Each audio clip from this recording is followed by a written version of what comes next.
This is Sarah Duncan interviewing Donald Stewart for the Sandy Creek Park Oral History Project of the Russell Library. This is July 20th, 2005, and we're at the Sandy Creek Park Visitor Center in Athens, Georgia. Okay, why don't we start off by you just telling me a little bit about yourself? Well, as you know, I'm Donald Stewart. I work for the Soil Conservation Service. Several locations around the state, and for the last 12 years of my career, I was in Athens in the state office, and my title was Assistant State Conservationist for Water Resources. And this job covered the Watershed Protection and Flood Prevention Act, and also the Resource Conservation and Development Program. So I was essentially the program manager for these programs. I didn't actually get involved in the technical aspects of it, but primarily my job was setting priorities on where our appropriations were spent and dealing with the Washington office on securing funds for this project and others. We usually had probably 10 or 12 projects going on at the same time. Wow.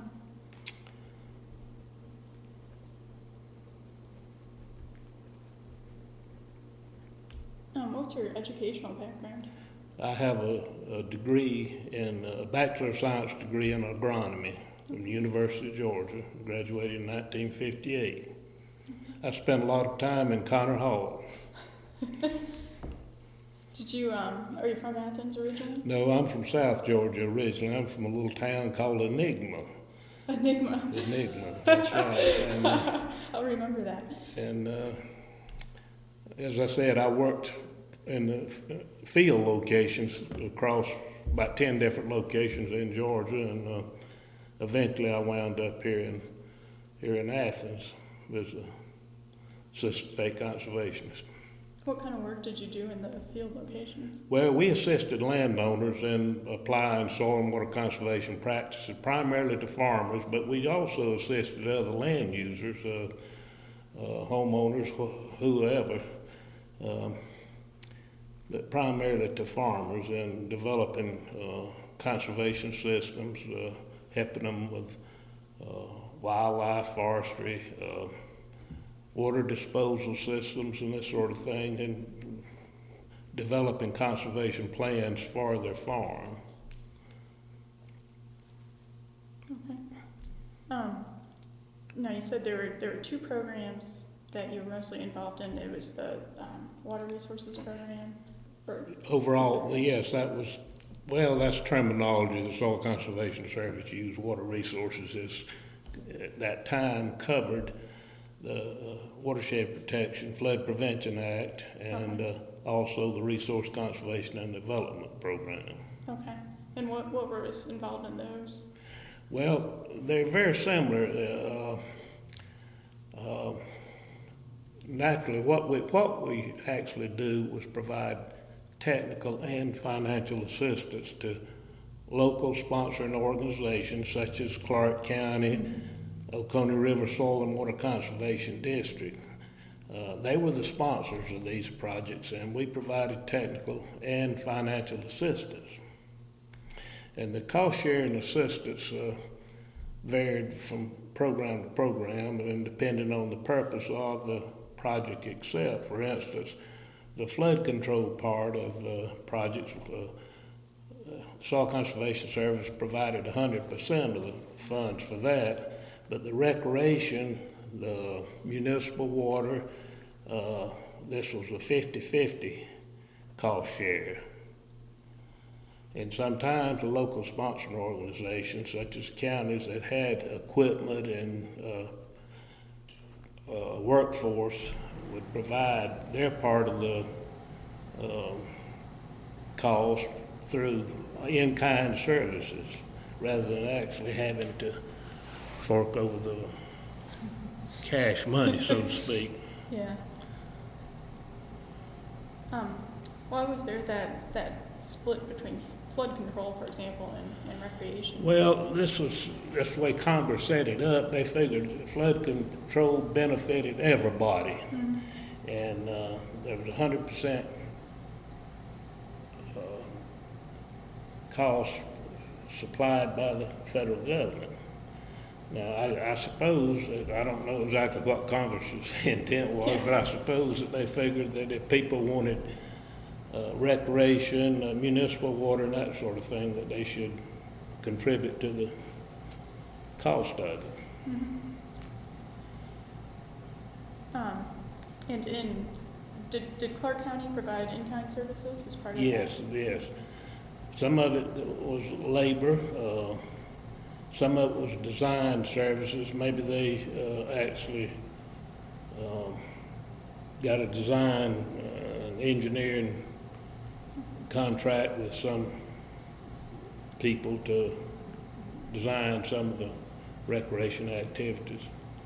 That was Robert Farmer. Yes, he did that. That's correct. I'd forgotten who did a lot of it, but that's correct. Okay, yeah, those plans are in that little back office right there, so Is that that's right? where I came up with that. All right. I've been retired for 15 years, and a lot of these names slips my mind. Oh, that's fine.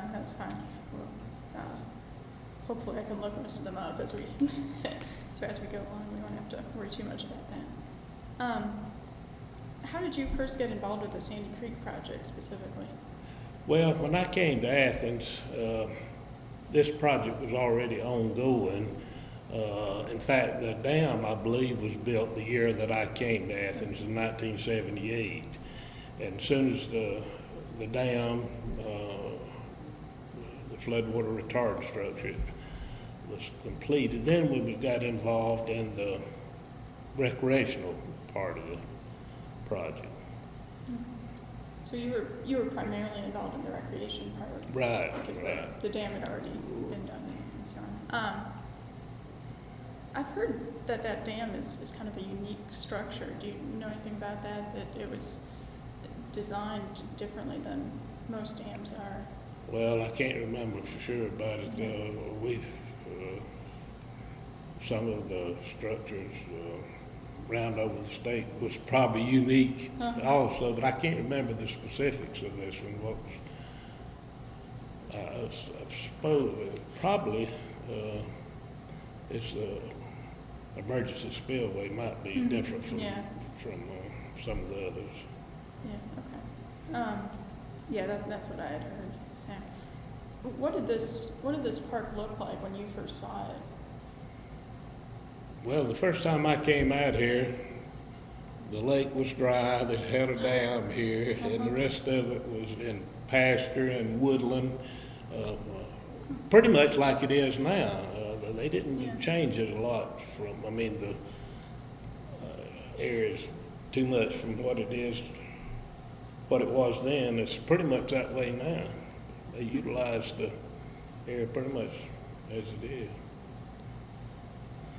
When you say as it is, do you mean the park itself, or kind of the surrounding landscape? Well, as I recall, this area out in here was already in a pasture. You know, it was not wooded like down in the bottom or over across the dam, camping area over there. So sometimes it's a little bit hard to remember what the things did look like. Yeah, I understand that. It's just something that I find sometimes it's hard to look that up to figure out what an area was. I think the overall land use at that time in the surrounding area was pretty much as it is today. Of course, there's been a lot of development as far as housing and this sort of thing, but otherwise it's primarily pasture land and woodland. Okay. And you said the lake was dry. Yeah, we hadn't started storing water at the time. Yeah, was that kind of strange to see? Just this. Well, yeah. The reason for that, as I recall, was that after the dam itself was built, it was waited a while before it started storing water to allow the settlement and so forth, you know, and start backing water up on fresh soil. Yeah. Do you remember about how long it was before that lake started to fill up and it really looked like a park? Well, I can't recall exactly. Okay. Best I recall, it filled fairly rapidly. This creek, Little Sandy Creek, pretty fair watershed. I mean, and it filled up pretty quick. Okay. Maybe you could describe a little bit more about what your job was with SCS. I know you kind of mentioned that you dealt with the federal government some in Washington. I mean, part of the federal government, but dealt with the government in Washington and worked on appropriations. Well, of course, Congress appropriates money to the federal agencies, and Soil Conservation Service received a certain appropriation for the different programs. Like the Conservation Operations Program, that was the beginning program that started back in the 30s. But so much money would be appropriated for, and then each state was allocated based on our request. We never, hardly ever got all we requested because of limited funds. Yeah. But my job was to set priorities on these various projects and make a budget or a request for allocation of funds to the Washington office. And then they allocated certain funds, and there again, I'd have to, as I said earlier, set priorities, because we hardly ever got the money that we needed or wanted, you know. So sometimes that depended on how fast the project went along as to how much money you got in a particular year. And also, part of my job was to oversee a planning team that planned these projects. We had a planning staff leader that was actually supervised the various disciplines, the people that was involved in planning these projects. So I had a job of planning and also money management also. No, when you say planning, you're not really, are you talking about like design planning or like? Well, yes, that also. We had a design team that did the structural design work on some of these dams. And we usually contracted out the recreation part of the designs, but as far as the structural part of the dam, that sort of thing, we had a design team in-house that did that. And but we had a planning team that started out, once we got a request for a project from the local sponsoring organizations, we'd send a team out to evaluate, to scope out a project, to see if it was feasible, if it met the criteria for the program. And then once we determined that, then we had a team there that actually planned and determined, along with the sponsors now, what type of structures and things that were needed in the project. Okay. And in this case, I suppose Clarke County was the sponsor for, Right. as far as recreation, were they also the sponsor for? Yes, they were the sponsoring organization as well as Soil and Water Conservation District, Oconee River Soil and Water Conservation District. Okay. And also, see, this watershed project covered more than Clarke County, Yeah. Madison County, and, I can't remember, I believe, I can't remember if Oconee's in or not, but I think they're on that plaque Yeah, out there. right. So there's other, And so Clarke County was involved from the very beginning, it but wasn't? the county itself was the one that provided the financial support as project sponsors. The Oconee River Soil and Water Conservation District, I don't think actually contributed any funds.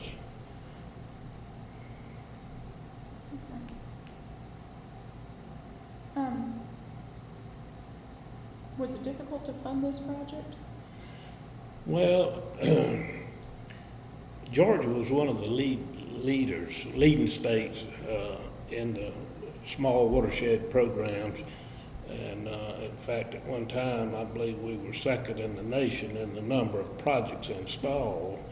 And but then other states began to come in and jump on the bandwagon, so to speak. Well, then the funds were spread out a little more than were originally when the project started or the program started.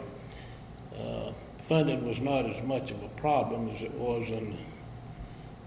And I suppose the program's still going, I'm not sure. Yeah, you don't have to worry about that. No, I don't have to worry about that anymore. So maybe in the 60s, was that when Yes. Georgia was Yeah, kind of right. at the forefront? And then, Right. and then when did those other states start to really jump in? Well, in the late 50s and 60s was when it really was going. Okay. The late 50s and 60s was when the other states started to jump in, or when Georgia was? Well, Georgia started out originally, I can't remember when the law was passed. Seemed like it was in the early 50s, like 54 or somewhere along there, was when the Public Law 566. And I think it was 1954. And Georgia took advantage of this program early on. Mm-hmm. In fact, this lake is named Cecil Judge Chapman Lake. He was the state conservationist at that time, and he foresaw and had the vision to see the need and to utilize the programs. Yeah. Well, that's something else I was going to ask you about. And I assume, did you know Cecil Chapman? Oh, yes. I figured you probably did. Yes, sir, I knew him, or yes, ma'am, pardon me. I said, yes, sir, thinking about him. That's all right, I won't take that personally. What do you remember about him? Well,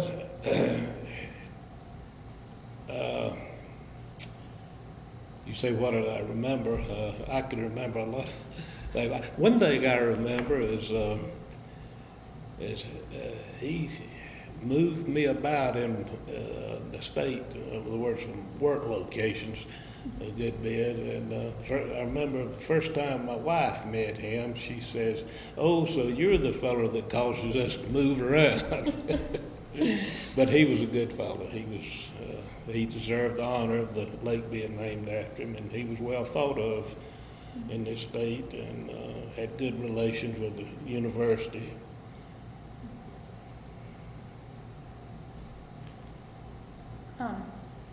It seems, you said that he was the one that really had kind of a vision for what this place was going to be, and what was that vision? I don't quite understand. Well, I guess was his original vision, let me ask that a different way, did his original vision, how does that compare to what ended up happening? Well, talking about his vision, I was thinking about the overall program statewide, not necessarily just Sandy Creek Park here. In fact, I believe the proper name for this is Little Sandy Trail Creek Watershed. And this is one of the many dams that was built, I can't remember now, probably 8 or 10 in the watershed project. I might mention that the small watershed program was limited to watersheds under 250,000 acres. The Corps of Engineers is responsible for projects that's larger than, in other words, 250,000 and above. In fact, we were called the little dam people, and the Corps was called the big dam people.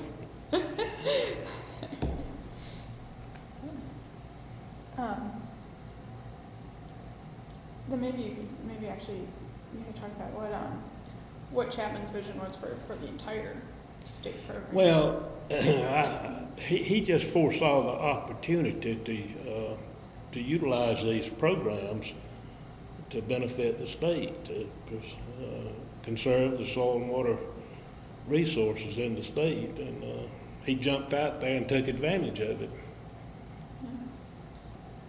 kind of a personality was he? Well,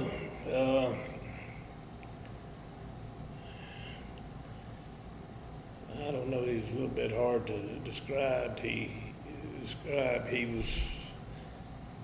was sort of a firm person of his convictions. He fought for what he believed in. I remember there was a good bit of controversy about some of the activities that SCS was involved in, like channelization. That was got to be a dirty word, you know. And he believed that we were benefiting folks. And of course, I guess we all learned about the benefits of the whole ecosystem, so to speak, and maybe we softened up to some degree and changed our mind about channelization. And I don't know whether that's answering your question or not about him, but he was well known across the state and widely recognized as a conservation leader. You mentioned channelization, and this creek was originally going to be channelized, from what I hear. Well, I don't recall now, without going back and looking at the plan. We had most of our channelization work was done in southeast Georgia, down in the flatwoods where they had flood, and I don't think we had as much of or there was as much objection to some of the channel work down in there as there was in other parts of the state. I guess I sort of brought up a subject that maybe we just should forget about. Well, before we completely forget about what side of that issue did Chapman fall down on for the most part? Well, he was for the channel work. Okay. He was definitely for it. And there was just something that over time kind of went out of style, Yeah. I suppose. I remember the project that really got a lot of attention statewide was Alcovey River. Huh. And there was and I don't think that project was stopped from environmental standpoint as much as it was used of the people that opposed it. Actually, they opposed it from an environmental standpoint, but they used cost as a weapon, so to speak. In other words, they said it was not economically feasible. And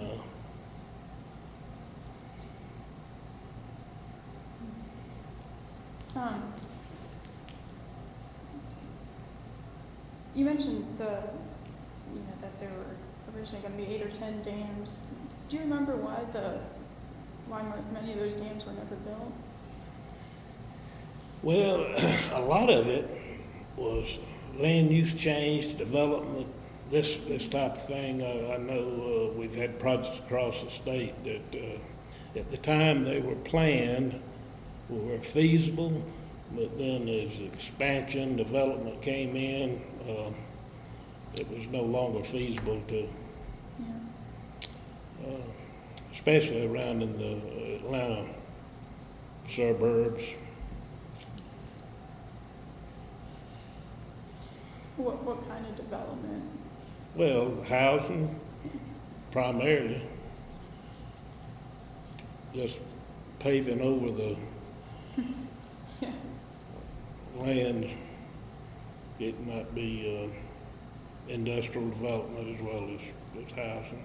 I imagine the Atlanta area would have been housing for the most part. But, Yeah. What was the original plan for this project? I know that there were, there's the like you mentioned, there's the recreation part of it, and there is the flood control part of it, and so on. But do you remember kind of what the overall? Well, watershed protection was a big part of it. That is, trying to apply soil and water conservation practices within the watershed to hold the soil in place rather than running off.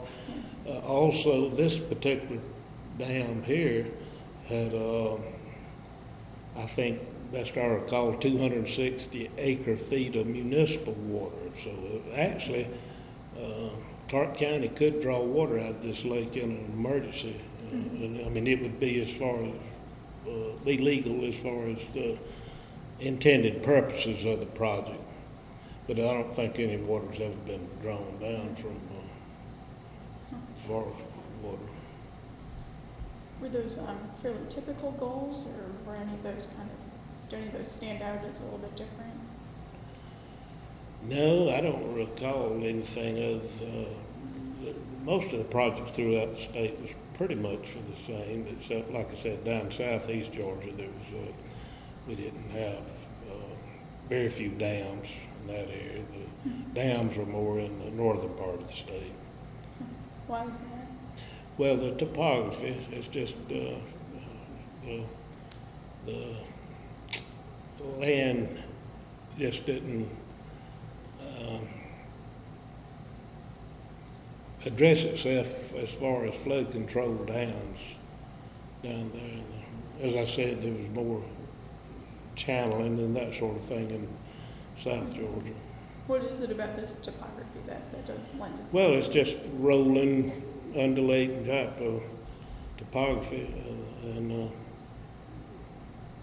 it's just runoff is different, you know. Runoff is steeper, you know. Runoff is faster. Mm-hmm.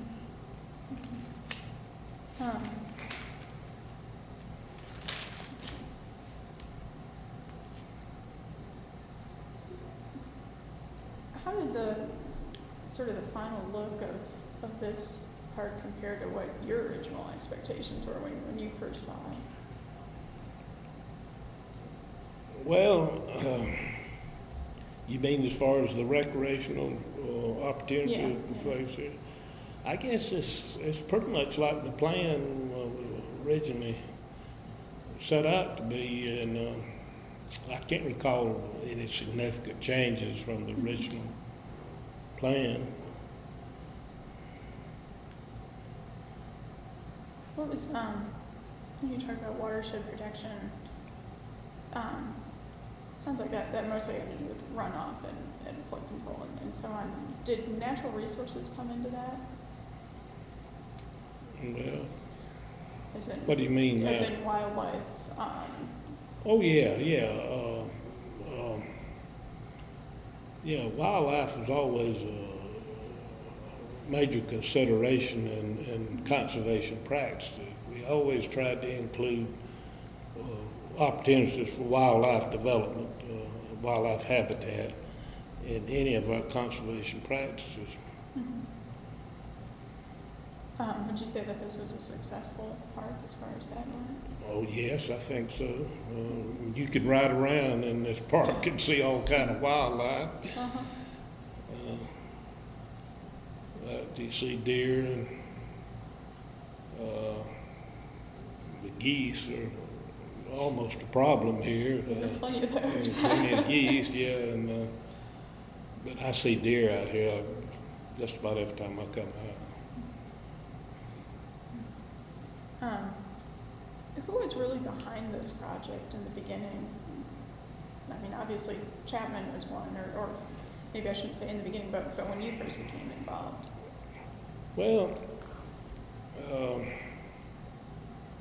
course, Chapman had retired at that time. He had been retired a couple of years, I guess, when I got involved at this level.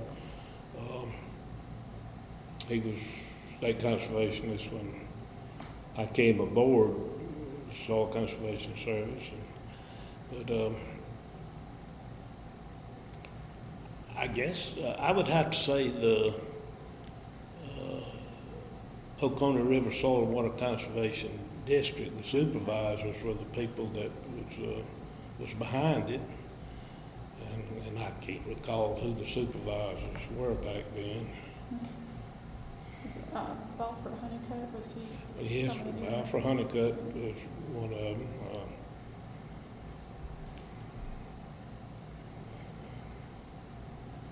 I remember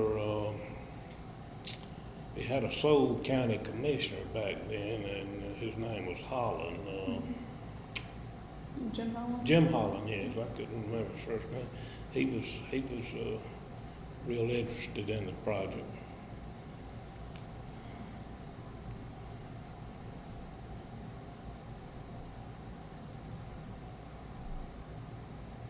And that was going to be kind of my next question, I guess. Who in the county was really involved? Do you remember anyone else or any other kind of push that came from there? No. As I mentioned to you earlier, Nancy Smith was, I guess she was more or less head of the recreation program in the county at that time, and she was real interested in this project, and I used to have opportunity to work with her on things. But I can't remember who the other people were. The project got started before I came on board, so to speak. How would you say this kind of compared overall to other projects that you worked on? Do you remember any particular challenges? No, best I can recall, this project went along pretty smooth. I don't recall any real problems. The biggest thing, like I said, was getting funds all along, to go on and complete the project. Were there particular parts of the project or goals of the project that were easier to fund than others? Well, I guess the flood control part, the structures themselves, back when we were building those, money was a little more free.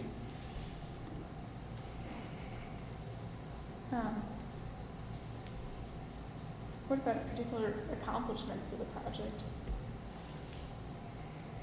Well, I don't know if I understand what you're getting at there. Well, is there anything that sort of stands out when you remember the park, or even when you kind of visit it today compared to other projects? Me personally, I think when I remember the overall Little Sandy Trail Creek watershed, I think of this recreation project out here and this flood control structure. This is my primary focus. There's other flood control structures throughout the counties around, but you have a tendency to seem to forget them. They're out there, they're doing the job, but you have a tendency to forget those. Maybe the people around those structures, they don't forget them, but this project here has been, to me, a great benefit to the county. It provided a lot of recreation opportunities for people. Yeah. When you say it's harder to forget, why is it? Because it's a bigger lake, or because you? Well, I guess it's my personal interest. I guess I like to fish, and this is a good fishing lake.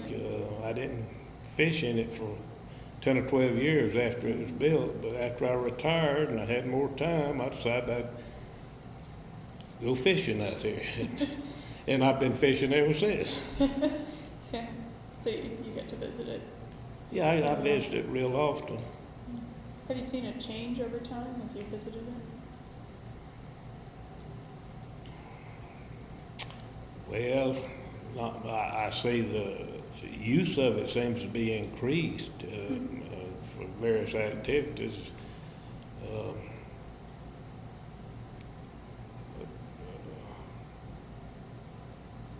That's the biggest change is more people are using it. Huh. That's interesting. Do you think it's different types of users, or just? Well, some. For instance, I see they have dog shows out here occasionally, soccer matches and things like that, you know, that maybe they didn't have when it was first built. There's a lot going on out here.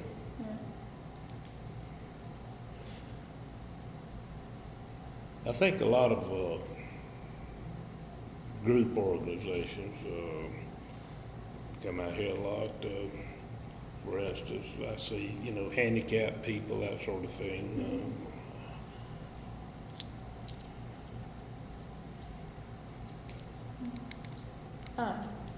Do you remember kind of who the user population was expected to be when it was first built? Well, I don't know that,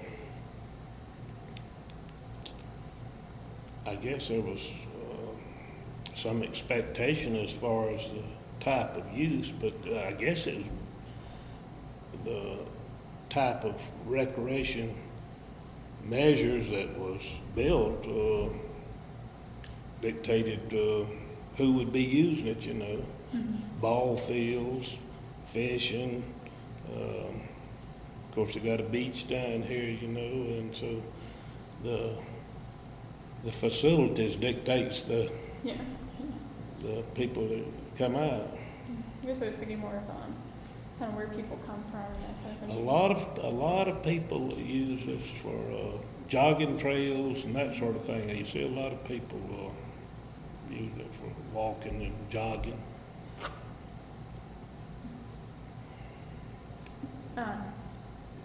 You mentioned also that before that people from all the counties around here use it as well. Is that? Yes, I see down at the boat ramp down there, when you see vehicles parked there, you probably see as many people's cars or trucks with out-of-county tags as you do Clarke County tags. Of course, we're, you know, on the, you might say right close to Jackson County, and a lot of Jackson County people come in here. I guess it's, maybe you weren't involved in this, but was that sort of part of the original plan as far as you know? It seems to me that since the recreation area was funded by, or mostly funded by or 50-50 funded by the county, that, you know, it was... Well, it seems to me like, I can't recall, but it seemed to me like they used to charge a different rate for out-of-county people. I can't remember for sure what the rate was, but I was thinking that there might have been a differential in the admission price for Clarke County as opposed to other people.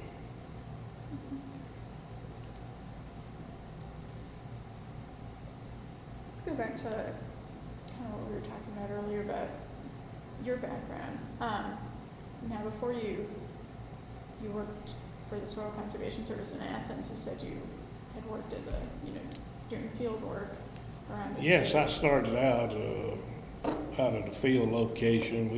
Back then we called them work units. It could be from 1 to 4 or 5 counties involved in one work unit. So I started out as a trainee, then a work unit conservationist, then district conservationist, and then I went from there to area conservationist, which included 27 county area of the state, and then after that I came into the state office and worked as assistant state conservationist.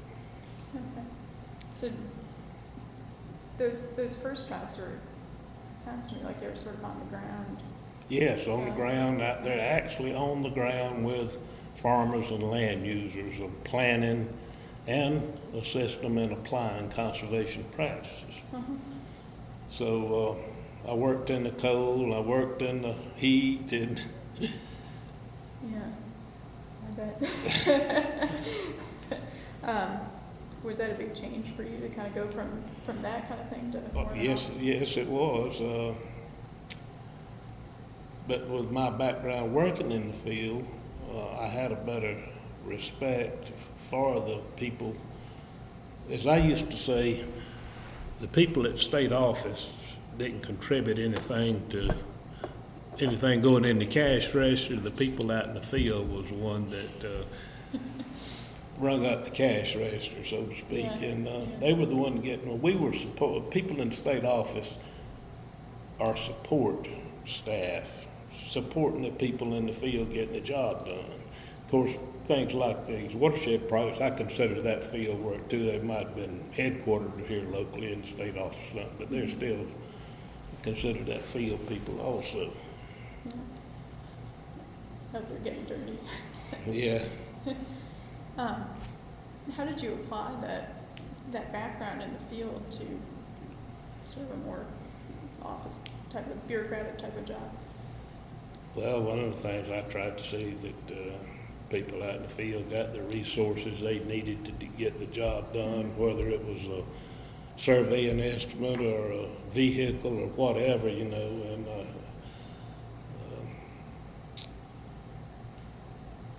that was the main thing, is having a field background. In other words, I didn't just come in as a top manager, so to speak, and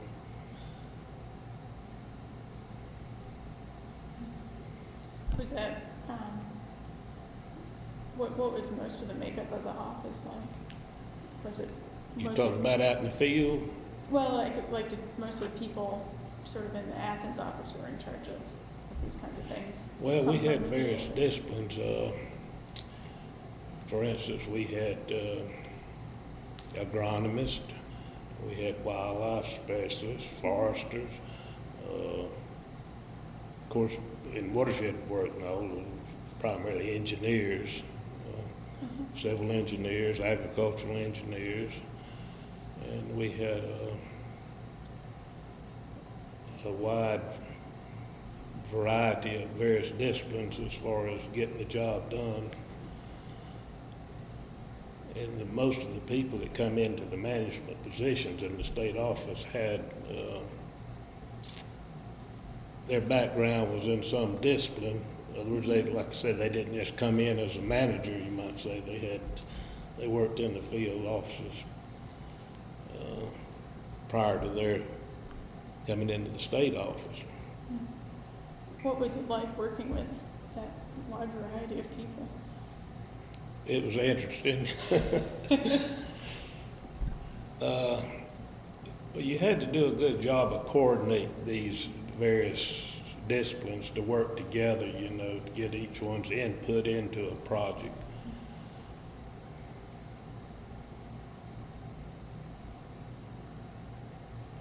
When you say that, I mean, I don't know if you want to talk about arguments exactly, but were there specific points that often? Oh yes, there was always different viewpoints. For instance, we used to jokingly say that agronomists wanted to plant grass everywhere and engineers wanted to put concrete everywhere. That sort of thing, I mean, it was just sort of a joke among the different disciplines. Everybody had their own interest and push for their point. But somebody had to coordinate these disciplines. That's what the planning staff leader, that was his job, Did that ever play out in specific projects, or Pardon me now? did that ever, or how did that kind of play out in specific projects? Well, I don't. Just wondering if you remembered any. I don't remember any particular. We always got it worked out in the end. All right, that's good to hear. What kind of background did Cecil Chapman come from? Do you remember? I believe his education was agricultural engineering. I believe was his. Okay. Do you remember who else, in that office at the federal level was involved in this project? At the federal level? Yeah, I mean, other than Chapman. Well, are you speaking? You say federal level? Are you speaking in terms of here in Athens or in? Oh, here in Athens. Sorry. Yeah. Well, I can go back and think of some of the people that were working at that time. Dan Searcy, he was the he was the assistant for water resources two times ahead of me. So there was one person between Dan Searcy and myself. Dan was heavily involved in the watershed program early on, and J.C. Tillman, he was the assistant for operations. Red Worley was a state engineer. Robbie Robinson was state engineer later on after Red Worley. I remember Bob Brown, he was a construction engineer. This is some of the people back in the early stages I'm talking about. Okay. You know. So this would have been back in the 50s and or the 60s. Right. And I'm sure there's many others. Sam Hayes, he was the state administrative officer. Of course, he wasn't involved too much in the, he was involved in the contracting part of some of this stuff, but he was not an engineer. He was an administrative officer. Okay. Do you remember, I mean, you mentioned a couple of those are engineers. Do you remember kind of what the backgrounds were of some of the others, like Dan Searcy or? Well, Dan, he was not an engineer. It seemed to me like he was a soil scientist. It was his background before he was the program manager for the watershed program. He was a soil scientist, as I recall.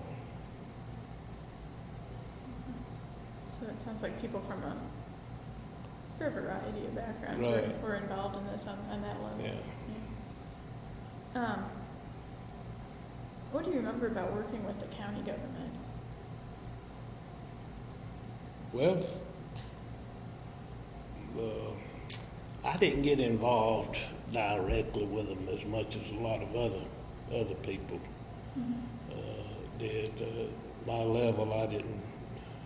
But as I recall, this particular county, Clarke County, is very cooperative, one of the more progressive counties, and I guess maybe being the university here, the population here, the tax revenues was better than some of the outlying counties. They probably had more resources to work with, but we always had good cooperation with Clarke County. Huh. Did you work with people at UGA and the Sandy Creek projects? Well, me personally, I didn't. Not on Sandy Creek. Now, there's other programs that we worked a good bit with people at the university that was not in the watershed program. As I recall, the plant material centers down in Americas, we had agronomy professors carrying on experimental work, pasture type experiments and things down at the plant material center at Americas, that type of thing. I don't think there was as much involvement from the watershed program with the university people as there was other type people.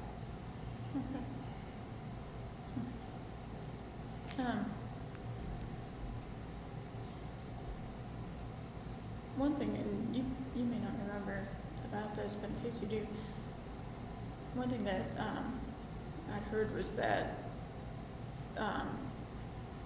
the designer, Robert Farmer, was chosen kind of over the wishes of the Soil Conservation Service, that the county went out of their way to select him. Do you remember anything about that? No, not really. It may have been before you were here. Yeah, probably they had been selected before I got involved.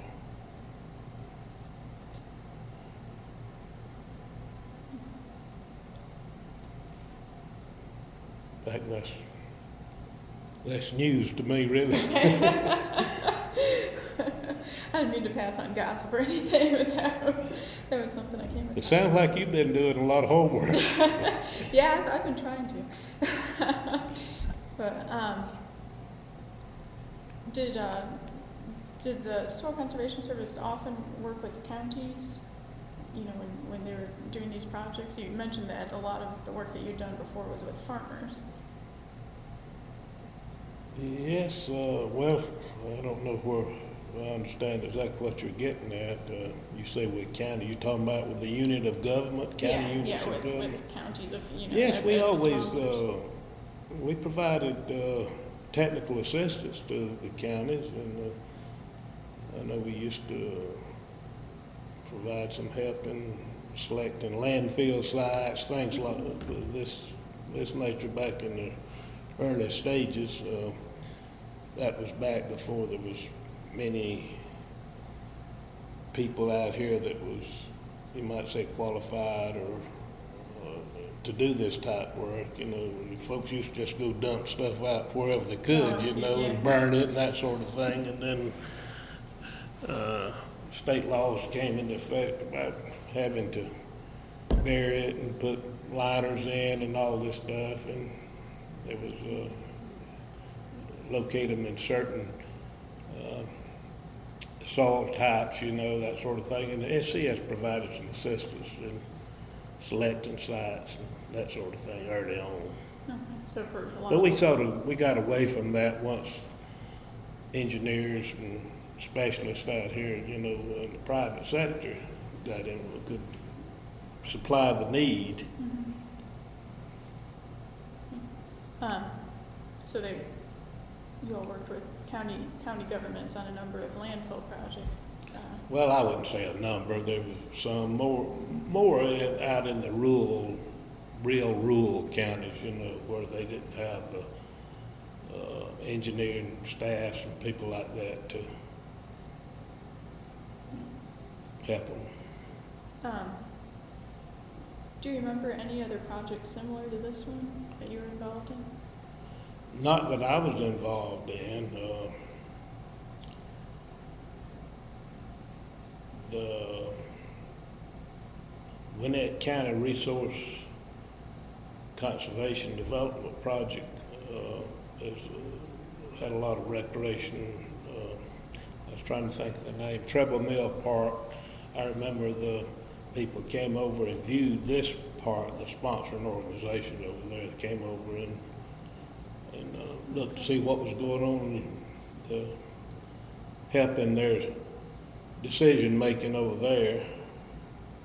I was involved in that, but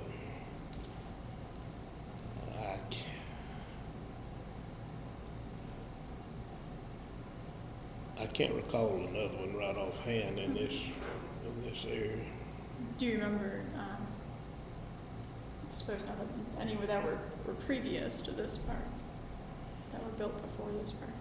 Well, there's one over at Winder, Marbury Creek, I believe is the name of it, was a recreational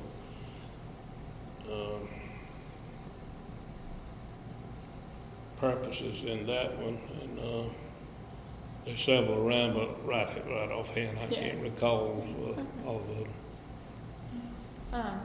You said that the folks from Gwinnett County came to view this one before building the park. When was their project done? I mean, I don't need an exact year, but I was trying to get a decade. It's in the early 80s. Okay.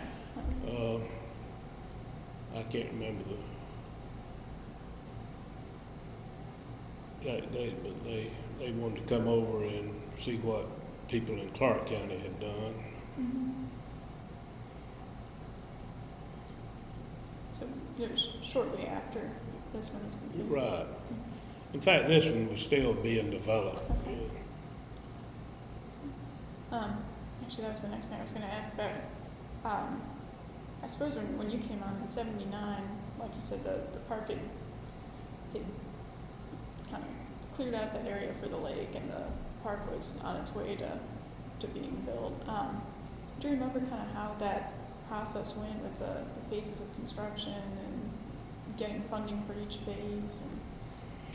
Lord, I can't remember right now.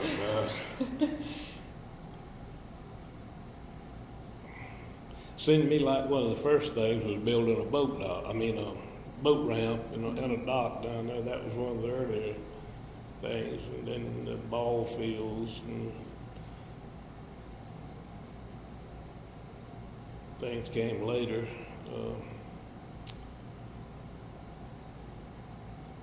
it's hard to remember exactly the sequence and everything Yeah. came about.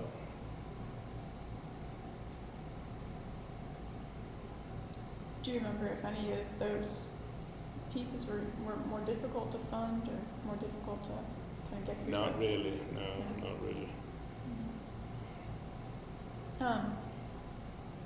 What was the project? I suppose you worked for the Soil Conservation Service as the program manager from starting in '79, and when did you retire? In 1990. 1990. Okay.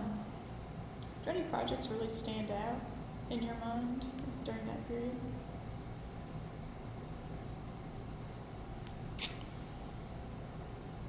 Well, we had projects going on several locations throughout the state. We did a good bit of work up in Cedartown. They had a lot of flooding up there, and we built structures, flood water retardant structures up there. It's one of the places.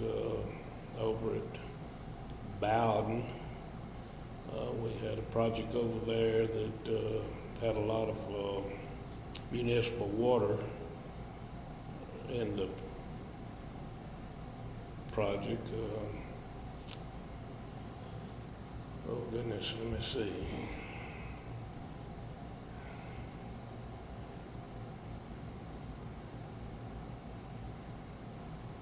Up in Habersham County, we built some structures up there, and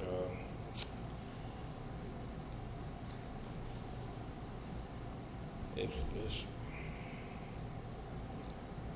not thinking about it, and recently it's hard to go back and recall all of these things. But When you say structures, well, I was thinking of floodwater retardant structures, Okay. dams like this dam here, that type of thing. did you see the type of projects change overall over that decade? Well, the overall project itself, maybe not that much change. Well, there was some. We started eliminating a lot of channel work that was planned down them. We got involved pretty heavily with watershed protection, with land application as far as trying to control the runoff and that sort of thing. Later on, our projects went to those type projects pretty much, and I remember one structure that was built about the time I retired up in, I don't remember where it was, Habersham or somewhere up there. They had the dam was what they call a roll concrete dam, and I don't know how to explain that to you except that instead of just an earthen dam, it was had concrete added to the soil along and rolled with rollers, that's type thing, you know. And, like a snowball kind of? yeah, I guess so. And, I don't know how to explain it to you, but that was, I guess, engineering changes primarily, you know. Yeah, I see. What about like political changes? Did you see anything like that? Well, not really. There was always people for projects, and there was people against the projects, you know. And of course, we let the local people decide what they wanted within whatever limitations we had, you know.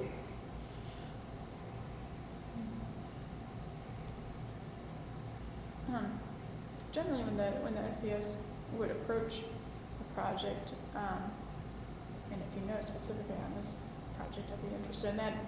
Would they generally come up with the idea themselves for the project and then propose it to the county or the sponsoring organization, or would it be the other way around? Well, it could be some of both. That SES person out there in the field office, I described my job one time. That person there was a key factor in a lot of situations. They knew what the opportunities were, and they'd get out and try to stir up some interest if the people were interested, you know. And that's the person probably that initiated most of these projects, because the people out here didn't really know what was available early on. And later on, they hear about it and all, you know, and they initiated a lot of it on their own. But in the beginning, it was that work unit conservationist out there that initiated this work. They got the local people stirred up, you know, you might say. That's interesting. So, do you remember in the case of this project who that was? Well, I don't know at this project where that had happened Yeah. or not. I wouldn't say that that's because I'm not early on. You I'm weren't not there. familiar with the early on part of it.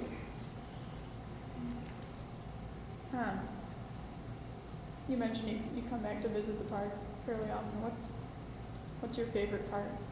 Well, I like to fish, so I come out to fish, and sometimes I just ride around in the park, you know, to look, see what's going on. But fishing is primarily what I like. What have you been doing since 1990? Well, I did a little bit of got involved in financial consultant work, insurance, annuities, that sort of thing, but it got to be a bigger job than I wanted. In other words, I didn't want a full-time job, and to be successful, you had to pretty much be full-time. So I just been retired. That sounds pretty good. I do a lot of gardening and yard work. I have a 2-acre lot. I mean, my yard's 2 acres, and that keeps me busy. And the honeydews. Honeydews. You haven't heard that expression? Your wife says, honeydew this, honeydew that. Well, I thought we were talking about your garden here. You got into the melon business. No, that's a southern expression. Yeah, the honeydews. I get it. Yeah, you mentioned, so you got into financial stuff.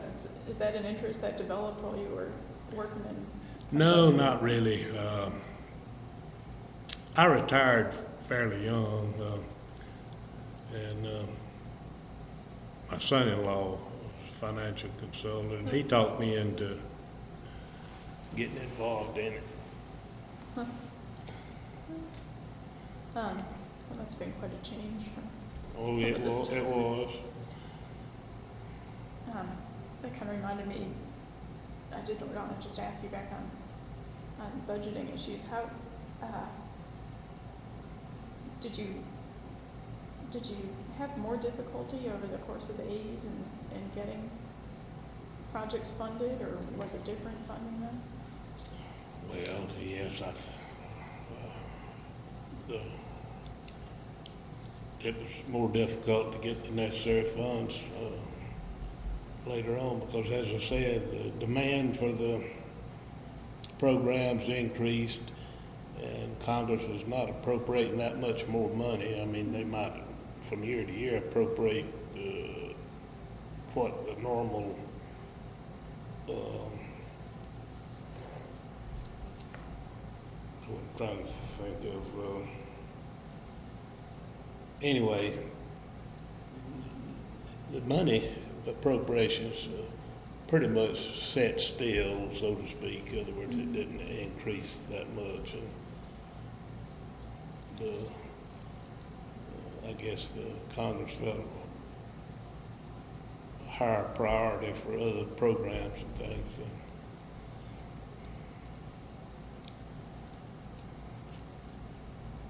I told you all I know and more too, probably. I'll have to watch out for that more too, part. All right, well. No, really, I tried to be honest about it and be candid with you about everything, but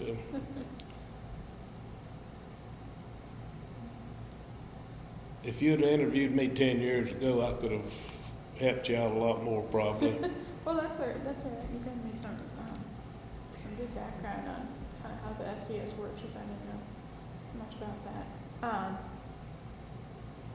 Do you have anything to add? We're about done, so. No, I don't have any more to add. I would say that I feel like, now this is my opinion, but the earlier years of the soil conservation, their mission,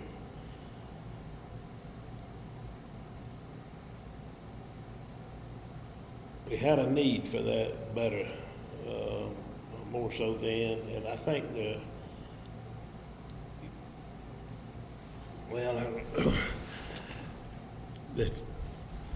I wouldn't say the mission has changed, but the programs and things has changed to be where the organization is more regulatory agency rather than actually one-on-one on-site helping folks like we used to do. Yeah. And from what I hear from current employees, occasionally I run across one, and tell me how things are going, and I don't think we're getting out there and providing one-on-one assistance to the land users like we did in earlier years. Of course, they've even changed the name of the organization. Yeah. It's not Soil Conservation Service anymore, Natural Resource Conservation Service.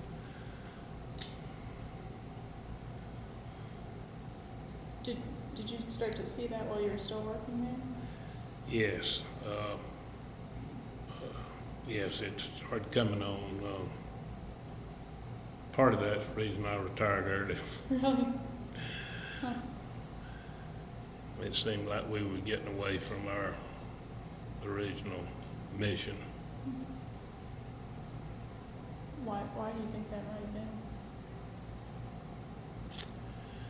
Well, one thing, the organization used to be run years ago, was run by professional people that came up through the ranks. And then during the Reagan administration, they started using political appointees to head up the organization. And once it went political, everything changed. But back when Nornberg, people like that came up through the organization, and they were the ones that was heading it up, providing the national leadership, everything was fine. But when they started getting politics involved and pulling somebody out here that didn't know anything about SCS off of the hog farmer in Missouri or somewhere like that, and putting him head of the organization. I'm not putting down hog farmers in Missouri, of course, but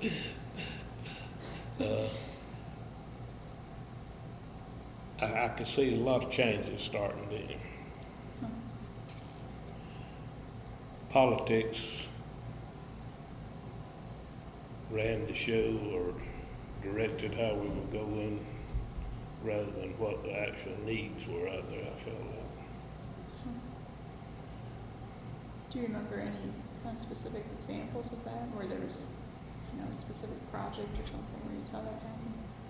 No, not a specific project.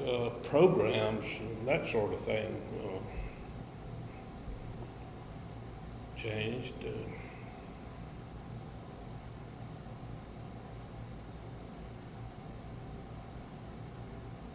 I can remember overall, I don't know how to put this exactly as that, but I mentioned that the organization started getting to be more of a regulatory agency. And I don't remember what year or farm bill but it was, but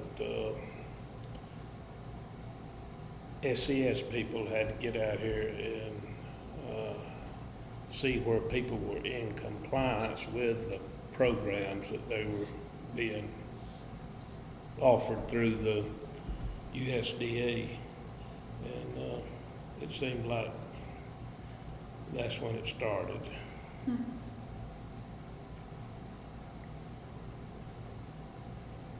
Well, I've told you, like I said, about all I right, know well, at thank the you very time, much. and It's been a pleasure talking to you. well, thank you, and enjoy. Thank you, and enjoy. Thank you, and enjoy. Thank you.